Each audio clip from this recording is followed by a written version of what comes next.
Wait, those are different stuff. So I guess we can start it. We don't need to go through the normal stuff that we usually go through. Something like that. Something like that.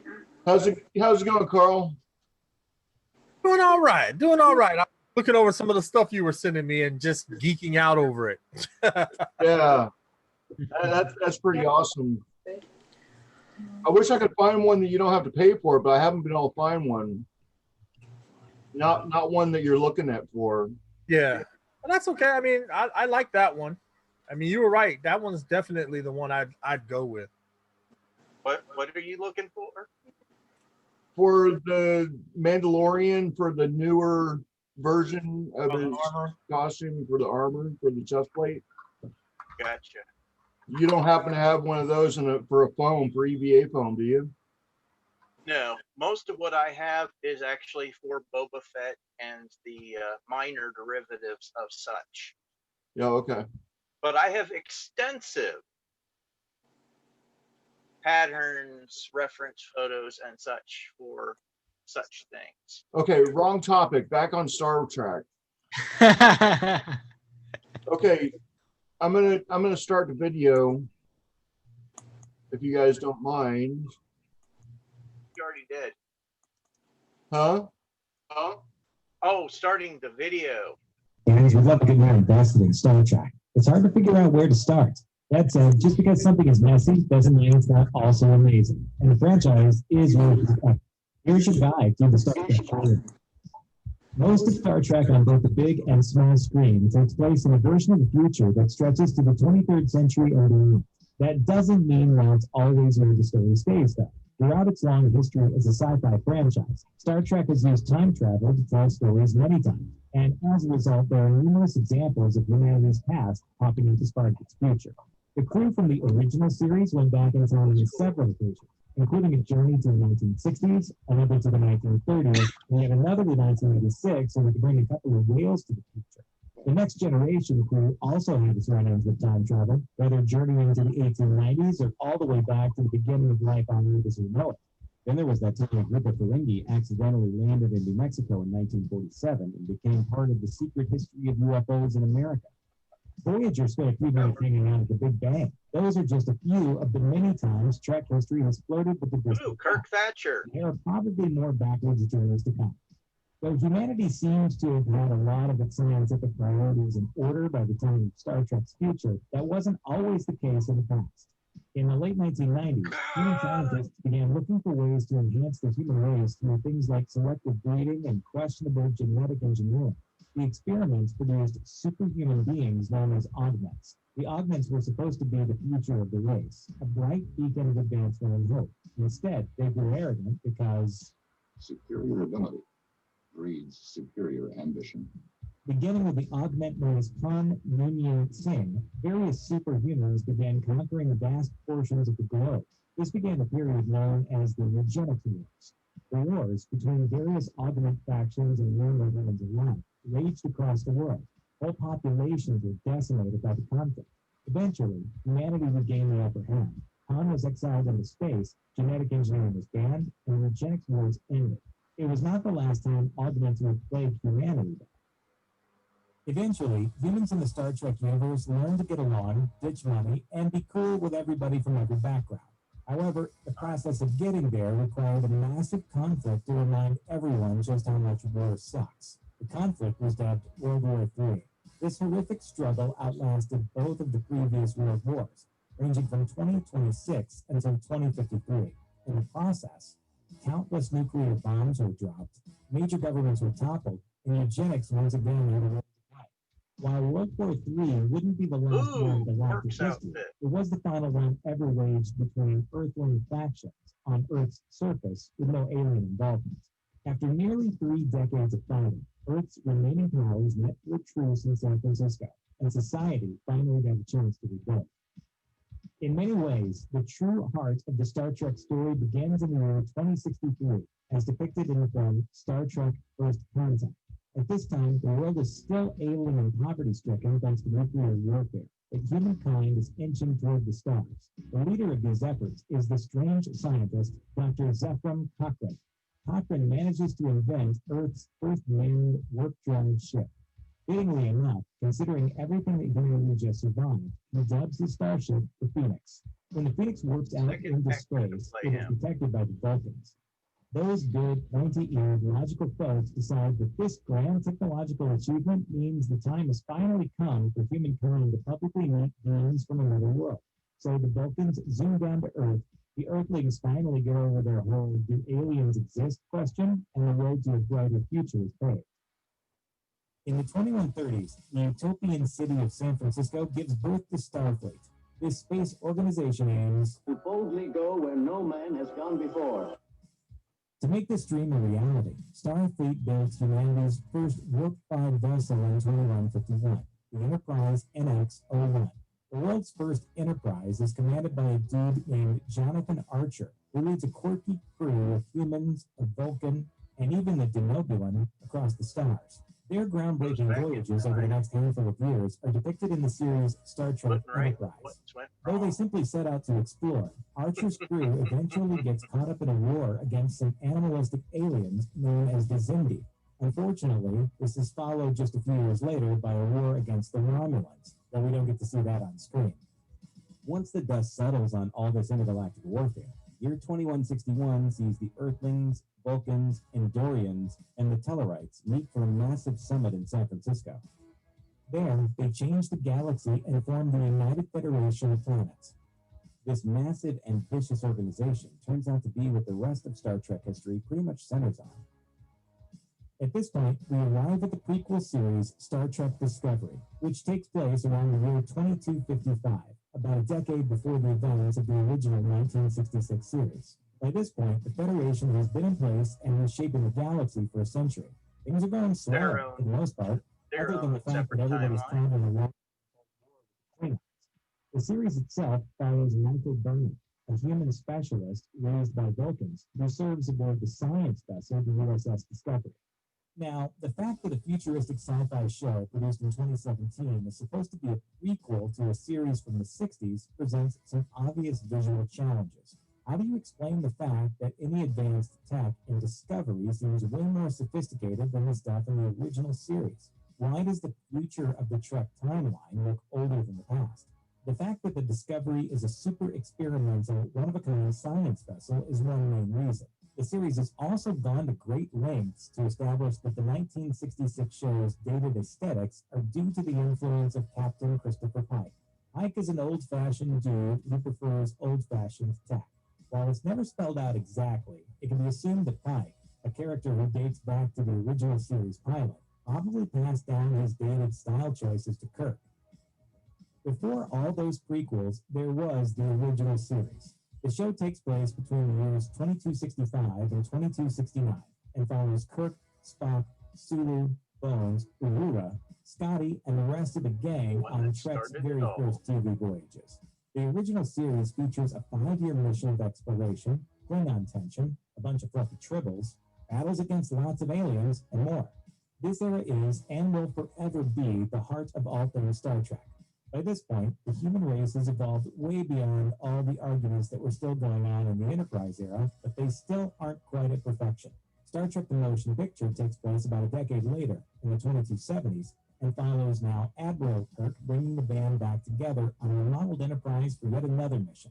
The next 5 Star Trek movies all take place within the same general time frame and cover everything from the return of Khan to a journey to find God. Once the original crew finishes their fun, a long time passes before we arrive at Star Trek The Next Generation. The new series takes place almost a century later in 2364 and features Captain Jean-Luc Picard taking over the USS Enterprise D on yet another mission of exploration. By this point, the Federation is so cool with Klingons that they even have one serving as Picard's junior lieutenant. And technology has advanced to the point of producing holodecks, badge communicators, and more. Picard proves to be a level-headed leader, and probably the person you most want commanding your ship if you ever encounter a species of freaky cyborg aliens who fly through space in giant cubes. They're called the Borg, And a fair portion of Next Generation deals with them nearly Sounds exterminating the Swedish. Federation as they try to assimilate humanity into their ranks. At one point, they nearly succeed and almost take the card down with them. While most of the Next Generation is episodic and deals with the space anomaly or alien of the week, the overarching theme comes back to Q, an all-powerful alien from an all-powerful race of aliens, also called the Q, who have put humanity on trial for unknown reasons. Over 7 seasons, Q returns to the Enterprise again and again to check in, and by the end of the series, Q admits that mankind is more or less on the right track. Star Trek Deep Space Nine, a series set around the last few years of the Next Generation, kicks off its story in 2361. The cult favorite series begins with the liberation of the planet. Okay, we can pass Deep Space Nine. Around the same time as Deep Space Nine, you have Star Trek Voyager. Hey, set Deep in Space Nine was 2371. good. This show picks the adventures of Captain Catherine Janeway, whose USS Voyager accidentally gets warped to the Delta Quadrant, a region of space that's at least 75 years from Earth. This puts them in a desperate situation where they have no easy way to communicate with the Federation and no familiarity with most of the aliens they encounter. Worst of all, they find those board creeps are at their throats again. If you've been trying to figure out where those new Star Trek movies that began in 2009 come in, here they are. Those films actually belong to an alternate universe dubbed the Kelvin Timeline. The 2387 of the original Prime Timeline, a few decades after Next Generation ends, the galaxy is threatened by a deadly supernova. Sadly, the catastrophe destroys the planet Romulus and everything on it. Flying to the rescue is an elderly Spock who attacks the supernova with a mysterious substance called red matter. But while this fixes the problem, it can't bring back Romulus. To make a bad situation worse, Completely a different. Romulan miner named Nero blames Spock for the whole disaster. Nero crashes both his and Spock's ship into a black hole caused by the red matter, sending them back to the Those the year current show. 2333. And that's where Nero, along Two with his ship shows. full of angry Romulans, attacks a Federation vessel called the USS Kelvin. The ship goes down, killing First Officer George Kirk on the day of his son's birth. This not only leaves future Captain James Kirk to grow up without a father, but it also Yeah, he was supposed to be born in ends in a different Iowa, universe, while the not original space. timeline remains unaltered. Think But of it like they a model decided to Star change Trek everything. universe, just with less dudes. Until recently, the fate of any characters in Next Generation, Deep Space Nine, and Voyager beyond the end of their respective shows and movies was left mysterious. Then, Star Trek Picard was greenlit. This 2020 sequel series depicts an elderly Jean-Luc Picard in the year 2399, on the cusp of the long-awaited 25th century, dealing with the fallout from the destruction of Romulus. After nearly 2 decades of every Star Trek release being either a prequel or a reboot, it seems fitting that this vision of utopia will finally move to the next level, and that Admiral Picard will be the one to make it so. Check out one of our newest videos. Yeah, so Anyway, yeah, I passed Deep Space Nine. I don't know if anybody really wanted to see that. I like Deep Space Nine. I did. I like DS9. Oh, Isn't Deep Space Nine considered like one of the B movies, like one of the worst movies ever? People said it wasn't really good, but it's a TV show. No, Mine it was good. great. It was Oh. better than Voyager. Matter of fact, when they brought Worf on, it got even better. Yeah. Okay, maybe I gave up before Worf came on there. Oh, Worf Yeah. was awesome on there. He even could have been the Chancellor of the Klingon Empire. I think he was. Mm. No, Mm-mm. he was the ambassador In Picard? to Kronos. Yeah, that's what he But- got at the end. In Picard? Yeah, he was an ambassador, but he could have been because he defeated the Galvan. Oh, yeah. Gowron, the previous Right, chancellor, Right, which he actually helped get into power by killing his rival. right.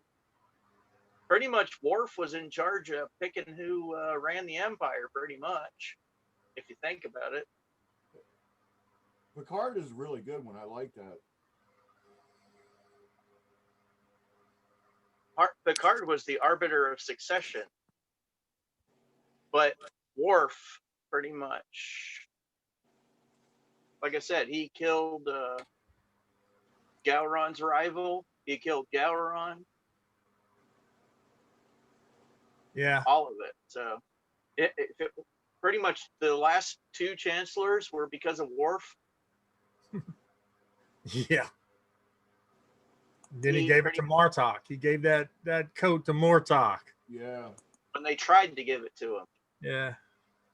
They're like, hey, Worf, you just defeated the Chancellor. You're the Chancellor now. It's like, no. Give it to this guy. Like, I don't want it. Like, that's why you're perfect for it. You didn't want it. You have it now. Sometimes it's good not to be the boss. Mm. Yep. Daniel's the boss. And I guess he knew when to not be the boss. The two sisters try to set him up. What's up? The two sisters try to set up Worf. Duras sisters. Yeah. So did Duras. His whole family was kind of shady. Duras's dad, Duras's sister. The son. Duras's son. Yeah. Yeah, that's how we lost the Sword of Kahless. And then Kayla's coming along. Remember that one? Yeah. That guy feels like a clone of the original. I don't know. He was. I know. You realize that a lot of the best stuff with all that, with the Klingons, was in the Deep Space Nine, including bringing back the original 3 Klingons. Yeah. Oh, really? Okay. Kang, Kor, and Koloth. Maybe I've got to watch Deep Space Nine then, because it sounds like I missed something. Oh, yeah. Oh, yeah. He did. And, Chris is right. The first couple of seasons, but They were good, but yeah. Season 4 hit and Worf stepped aboard DS9, it changed everything. Well, actually, when they brought back when Jadzia started going heavy into the Klingon stuff before they brought Worf on. That's when it started getting really good. Oh, I forget I'm talking to 2 Klingons here.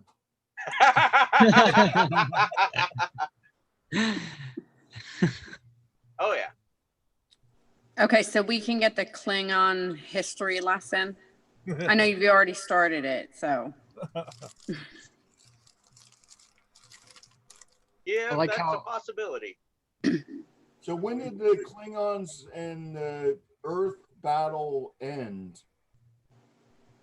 Depends on which continuity you go with. In the And the good timeline? yeah, yeah, in the regular timeline. In the canon timeline, not the Prime or the Jar Jar Trek timeline. Jar Jar Trek.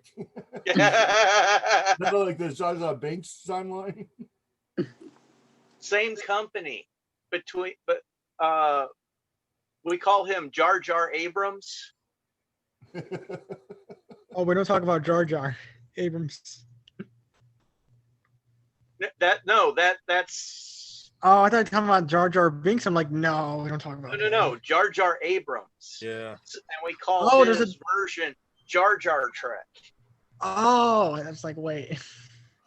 They're because he's the one who gave us the sequel trilogy that a lot of people don't like, and he gave us the Star Wars, he gave us the Star Trek reboot that a lot of people don't like, and his company is also behind Discovery Wow. and Picard.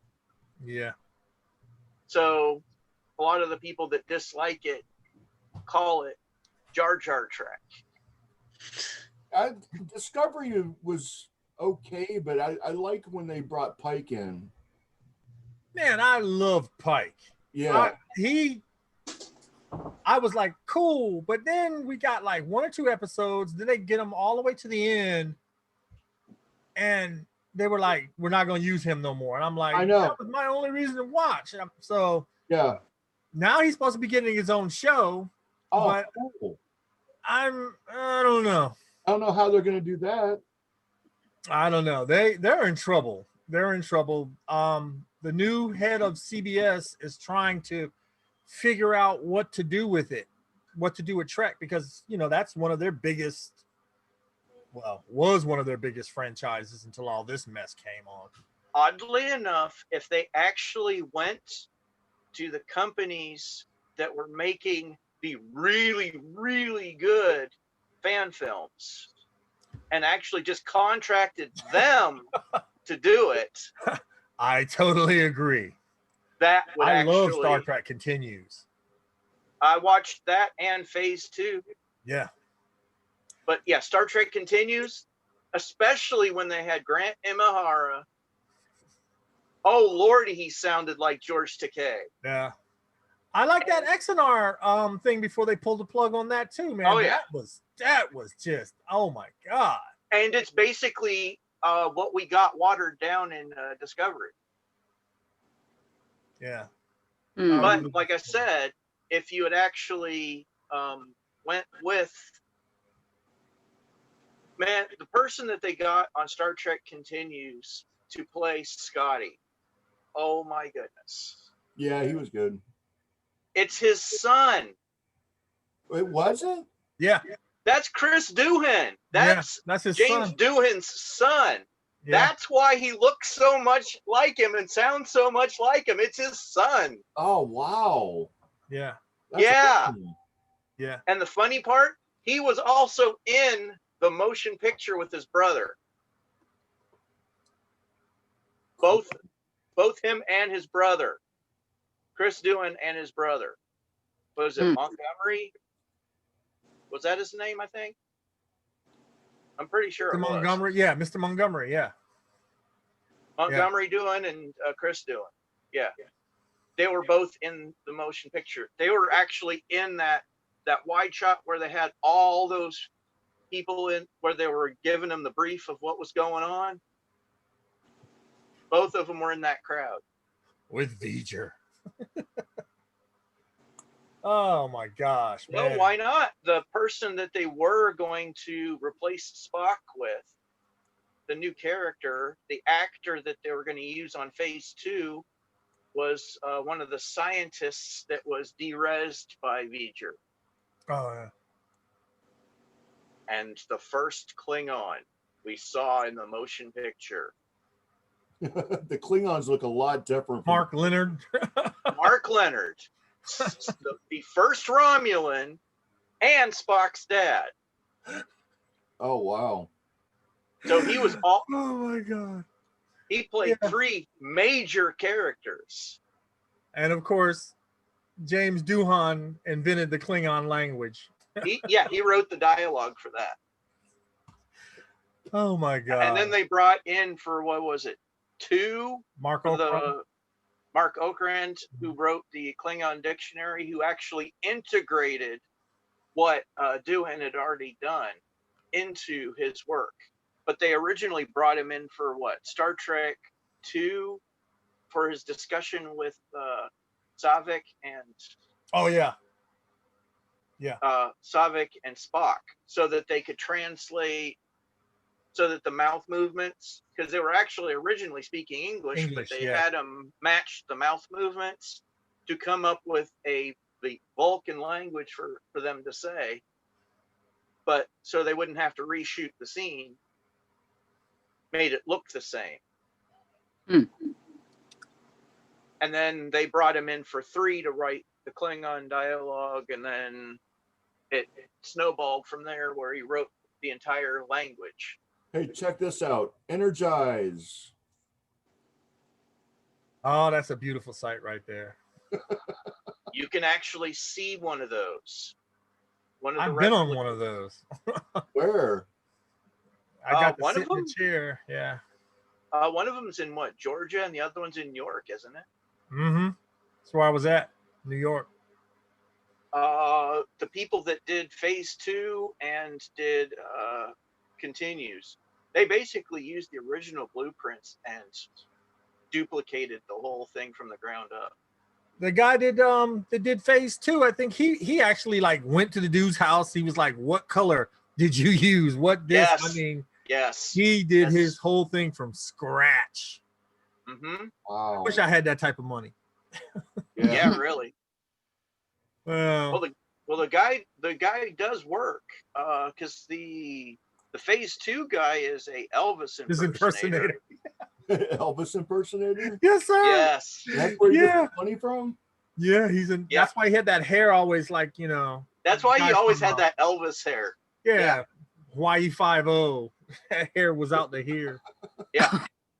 While the other guy was heavy into voiceover work, Mhm. among other things.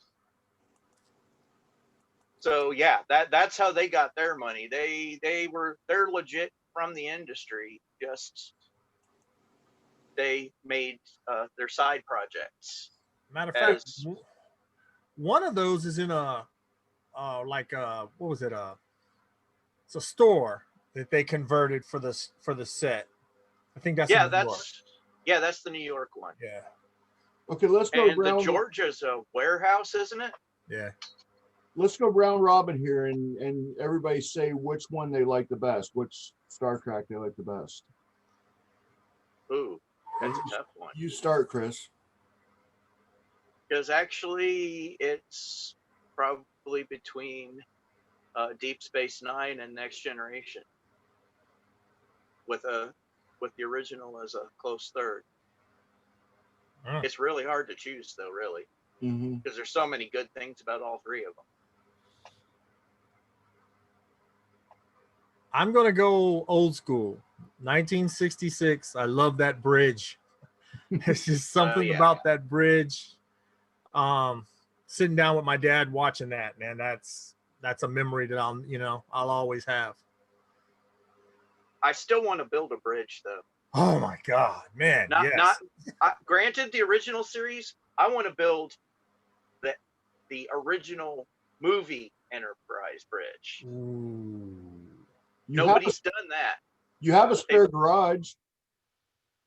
They built the D, because somebody's got a D bridge set. Somebody's got the original series set. Nobody's done the Enterprise Constitution refit. class, yeah. The original Constitution class refit from the motion picture. Oh my gosh. Oh, wouldn't that be fiberglass. How about you, Logan? Which one do you like the best? Oh God, can I be honest with you guys? Okay, don't be mad. I actually have never seen Star Trek, but looking at that video, I'm actually quite interested. So I'm not sure, to be honest, how to answer that question. I'm just sitting here. Start with the original series, then go to Next Gen. Watch them in order of creation. Okay. Then, if you watch them again, then you can mix and match. Oh, I would watch them in order of years. Like, watch Enterprise first. Oh man. The thing is, it gives you a better.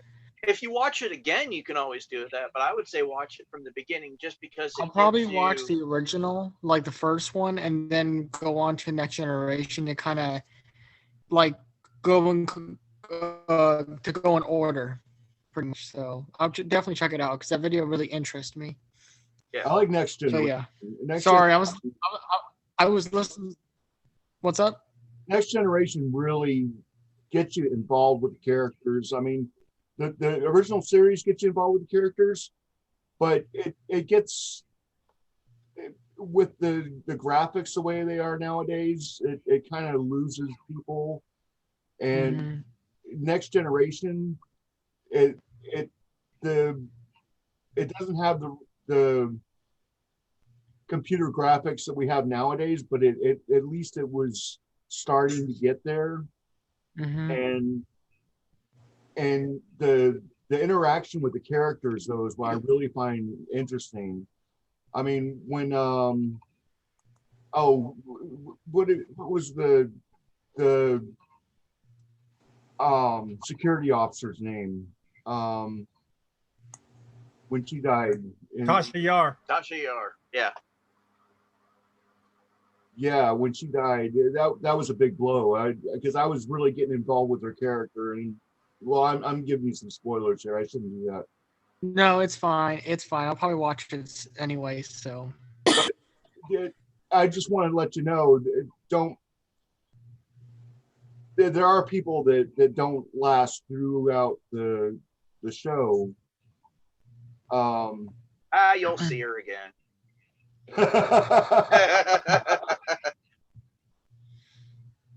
In another version. Couple other. Yeah. what about the recent ones, like the movies? Are they good too? Well, like they were saying there, the movies were different branches off of like alternate universes, sort of. Mm-hmm. They're good. It's Star Trek. If you're talking about the original movies, they follow the same continuity. Like the motion picture, Wrath of Khan. First Contact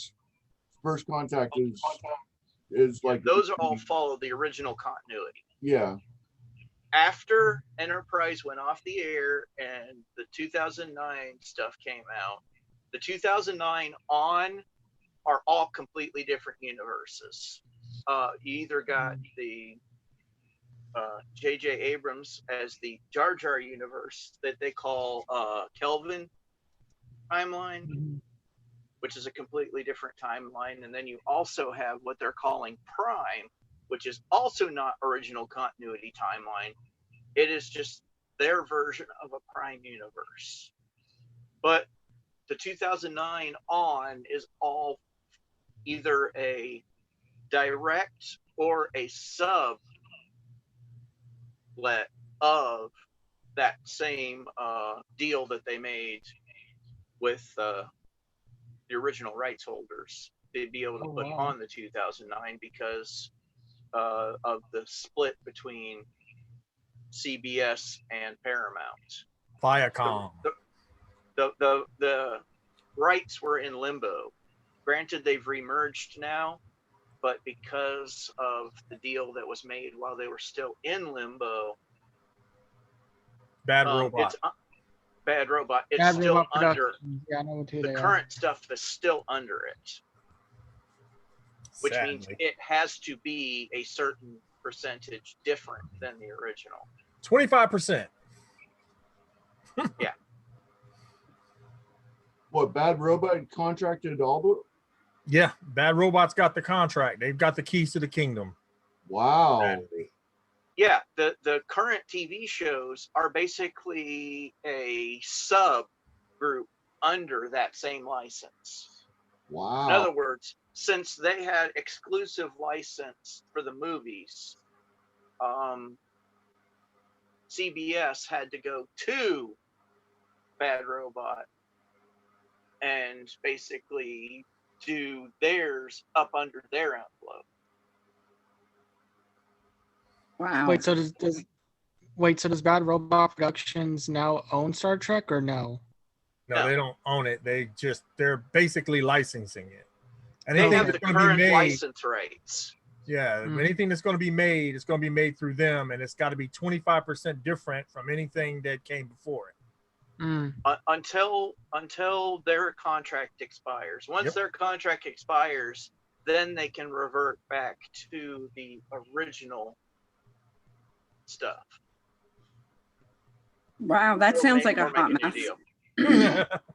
Oh, it definitely is, and it became more of a hot mess because of the Viacom split, although they have remerged. But it still made it complicated like nobody's business. Favorite characters? We'll go with, who wants to go first? I'll go first. Kirk, Worf, Cisco, Jadzia Dax, and for some reason I like McCoy. I don't know why, but I like McCoy. Those are it, really. Those are my favorites. Picard, Janeway, 7 of 9, Data, and Q. Q.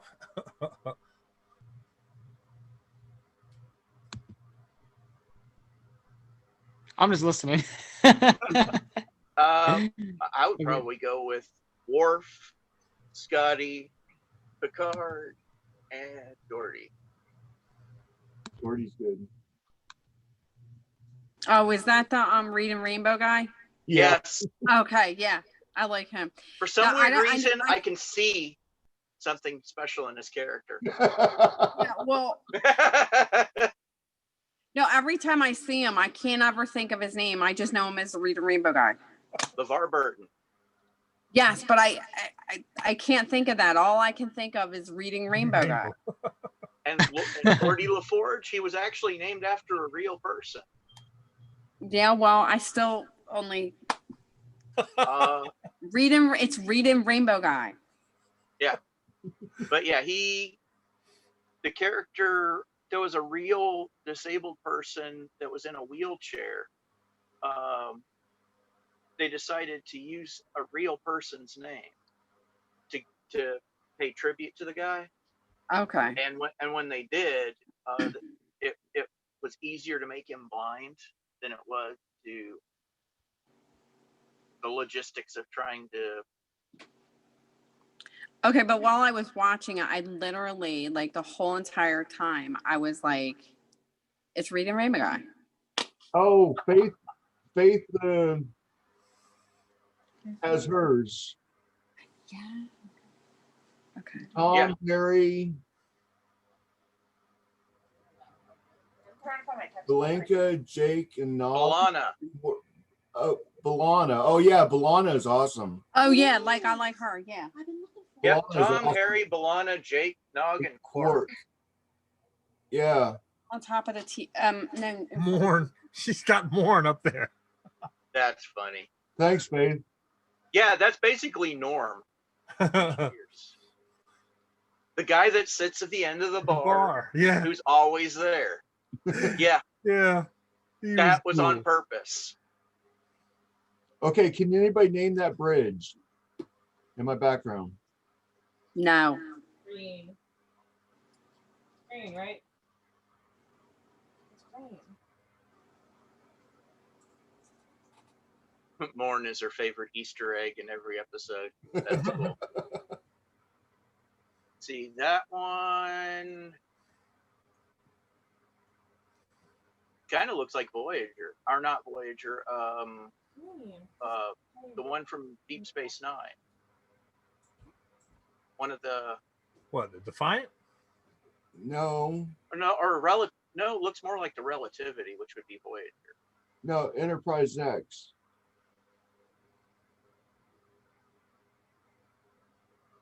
Enterprise The what?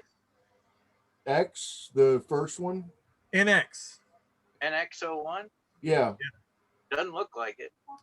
No, it doesn't, does it? It really doesn't. It looks more like the style that they had during Deep Space Nine when they were doing those ships, like Defiant class and stuff. It looks more like that era.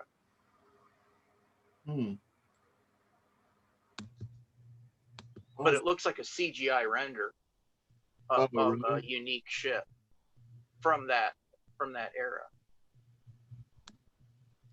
No, that's it. Huh. Wow. I'm looking it up and I'm like, wow. How about this? Wow.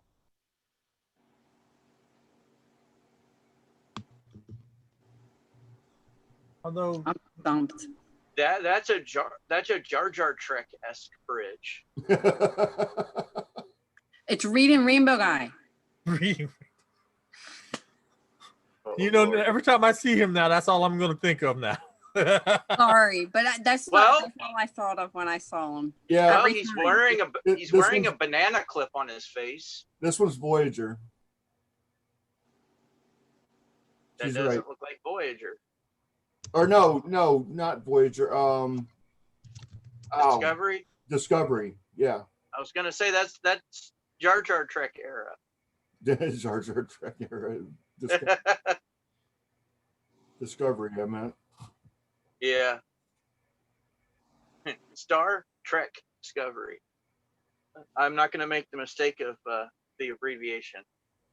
Yes. Yeah.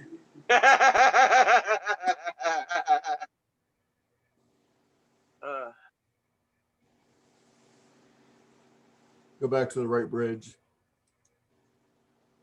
The right bridge for this uniform. Yes, next gen. But is that next gen first movie or is that next gen series? Or Series. is it Series. first season or no? Yeah. Those are the cloth seats. So you sure? Yeah. I think what was it? Later seasons had the vinyl seats or the leather seats or whatever, and the first season had the cloth. What was it? Instead going to. I don't know. I know it changed from. They changed, so the seats were different. They made modifications. It's so subtle that a lot of people didn't notice, but they're definitely the different seats. Mm. So it could even be from the experience. Faith, do you have any questions? I think there's something wrong with her microphone, so. Doesn't No, look like she my started her video. works. I've got babies, one of whom likes to yell. Oh, okay. That's fine. We don't mind yelling babies. Yeah. So I was just wondering, you guys are all in Tidewater area? Yeah. Yeah. Okay, cool. I'm in Chesapeake, so. Yeah, I'm in Chesapeake. Okay, cool. Do you guys, well, obviously not this year, but do you guys ever meet up? We have quarterly crafting events. That was pre-COVID. Yeah. And we had Halloween parties, Christmas parties. Yeah. Cool. Are you on Tidewater Cosplay? I don't think I am. No. It's just Tidewater Cosplay Association. Okay, I'll look. Yeah, I was a member of the Tidewater Alliance Star Wars Club for a while. Yeah. I know we kind of interface with some of the groups around for Fantasy and different things. And then I was actually out of the area for about 8 to 10 years, working in Korea. Oh, wow. So you military? No, I majored in Asian studies at ODU. Okay. Cool. I thought I was going to go over for a year and do stuff, and reconnected with a, exchange student friend of mine, and one thing led to another. We got married, and oh, wow. Congratulations on that. Thanks. Yeah. Geek 757 and us are the main big local stuff. Yeah, I guess Geek 757 kind of is the new offspawn of what used to be the Tidewater Alliance. So. I know. Yeah. Yeah, I was one of the ones that fall apart, whatever happened. So I don't know about all that, but I do, but I won't go there. Yeah. Let's keep it. I trailed along with Alan was a member when I was here. So yeah. Alan's a good guy. Yeah, he is. His wife just showed up. I guess she had a Baby Yoda shirt she was offering up because it didn't fit them, and I said I would take it, and I had long since forgotten about it. She showed up at my door yesterday. I was like, oh my God, how'd you find me? Wow. We do a lot of joint stuff because a lot of us are kind of members of both. Yeah. Thanksgiving, one Thanksgiving we both did stuff together. Matter of fact, Carl and I are both higher ups in the other one as well. So okay. Yeah, I pop in and out, and it's hard with babies to get out and do anything, even on a good day. So understandable. A while since I've gotten to do stuff, but But we will be doing more conventions as the convention stuff opens back up. Cool. Good But to know. but hopefully we'll also try to keep doing things like this because not everybody can make it. Have you guys seen like virtual Trek Con and some of the like? There's a virtual con going on this weekend, HoloCon. No, where? I'll see if I can like tag the HoloCon in the bottom of where I got the link here for. Oh, okay. In the It's 7. it's just Saturday and Sunday. I think the group that does it is more based out of New York, but it is virtual and open to everybody. Also, if you're not aware, Aaron Eisenberg had started doing prior to his passing, had started doing like a podcast where he was rewatching episodes of Deep Space Nine, and they were talking about their experiences and telling stories. And he had Sarah Lofton in there with him, and they've carried on in his absence. He and Ryan Husk have continued watching through, and they did virtual TrekCon over the summer and then again in October. And it was really well done. They have a lot of connections, more than some of the other cons, and so they had Armin Shimmerman and a lot of the different actors came in and did panels, and Ira Stephen Bear comes to all of their stuff, and they always talk a lot about Deep Space Nine, so it's really fun. And it's great to get to go. It's all completely free, and so to get to sit in my living room in my jammies and go to a convention was kind of awesome. You're making me so sorry that I went and passed up that Deep Space Nine part. Well, they're all on YouTube still. So if you just search for virtual TrekCon or VTC, they're all still up there. Oh, cool. They're not doing as well as the in-person cons and not doing as well as what a lot of us are doing, which is we're kind of doing our own virtual gatherings. Mm-hmm. And these seem to be going over a far sight better with the fans. Hey, I'm open to all of it. I just thought I'd share the information. Oh, yeah. Seems like I don't see a lot of local people there. I do see a lot of the same faces over and over again, but not anybody locally. So that's what I'm saying. A lot of the local people are going to the alternative platforms. Mm-hmm. Like what in particular? Well, it's like we're on Zoom, on chat, on YouTube. Yeah. Matter of fact, you're on YouTube, right? Yeah. That's YouTube, Twitch, Facebook. And you join us on the Wednesday one too. Virtual TrekCon. This sounds cool. Yeah, I like she said, she gave us the information. I looked it up and I was like, I didn't even know this was out. A lot of people don't. Wow. Yeah, I stumbled. It's good to get it. Yeah. Thursday, October 15th and runs through Monday, October 19th. Is that all day long or is that certain times? They had a whole schedule. So it was like for the most part of our day on the East Coast, and then I guess started probably around noon on or I guess early in the morning and ran till the afternoon on the East Coast, West Coast. Man, I'm so confused. Wow, that sounds awesome. Yeah. Thank you. It was kind of cool because they had this second time they had a dealer's room and everything set up with Zoom, and you could go in and talk to the vendors and order stuff, and it was pretty cool. I miss the 90s Star Trek conventions.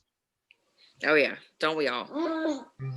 Where you could actually get a lot of the costume pieces and a lot of the things that for some weird reason the current vendors just don't sell. I think it's probably easier to open an Etsy or something like that and make it to order as opposed to having to have all of the inventory.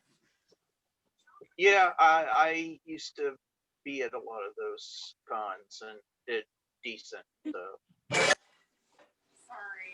I truly understand. Back then it was just, well, one, there wasn't the online presence there is now, but it was so much easier to get the stuff for the people because it was right in front of your face. You could try it on right there. You could see the stuff right there, and it was It was a lot so much cheaper too. Huh? It was a lot cheaper too. Yes, it was. And you didn't have to pay shipping. You didn't have to wait for it to come. It was right there in front of you. The conventions were inexpensive. They usually came with at least one autograph. It's like you might have to pay for some of the side autographs, but the headliner usually came with your ticket. Yeah. And a lot of them still wouldn't charge anyway because they're getting paid to be there whether they charge you for the autographs or not. All right, well, I'm gonna have to. All that. I'm gonna have to sign off. If you guys want to stay on here, I can make somebody else co-host or somebody else a host. I'm good with it. You want me to make you host, Christopher? Sure. Okay. I know. I hope so. Okay. I was trying to make. Okay.